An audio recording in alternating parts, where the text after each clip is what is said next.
তিনি ভারতীয় আধিপত্যবাদের বিরুদ্ধে লড়াই করেছেন। বাংলাদেশের একমাত্র প্রধানমন্ত্রী যিনি ভারতের চোখে চোখ রেখে কথা বলেছেন, আমাদেরকে কথা বলা শিখিয়েছেন। তিনি ভারতীয় আধিপত্যবাদের বিরুদ্ধে লড়াই করেছেন। সাবেক প্রধানমন্ত্রী দেশনেত্রী বেগম খালেদা জিয়া তিনি অসুস্থ, হাসপাতালে ভর্তি আছেন।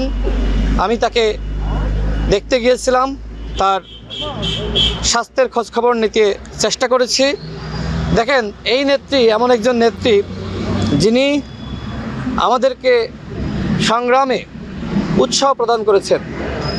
এর আগে বছরখানেক আগে অভ্যুত্থানের পরে যখন সাবেক প্রধানমন্ত্রী বেগম খালেদা জিয়াকে আমি এবং আমাদের দলের সভাপতি নুরুল হক নূর দেখতে যাই, তিনি আমাদের সাথে কথা বলেছিলেন এবং তরুণদের এই অভ্যুত্থানের তিনি প্রশংসা করেছিলেন। তিনি বলেছিলেন যে তোমরা তরুণ, এই দেশের পরিবর্তনে তোমাদের সবাইকে সামনে থেকে নেতৃত্ব দিতে হবে। তিনি সবসময় তরুণ নেতৃত্বকে উৎসাহ প্রদান করেছেন। টানা তৃতীয়বার অর্জন করেছে দেশের সেরা সুপার ব্র্যান্ড স্বীকৃতি বসুন্ধরা টিস্যু।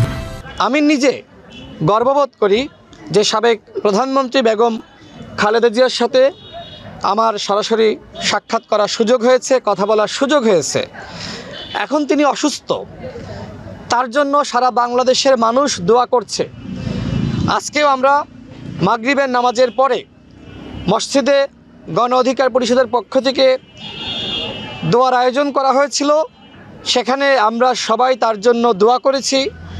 সারা বাংলাদেশের মসজিদে মসজিদে তার জন্য এইভাবে বাংলাদেশের মানুষ দোয়া করছে, ঘরে বসে মায়েরা বোনেরা দোয়া করছে।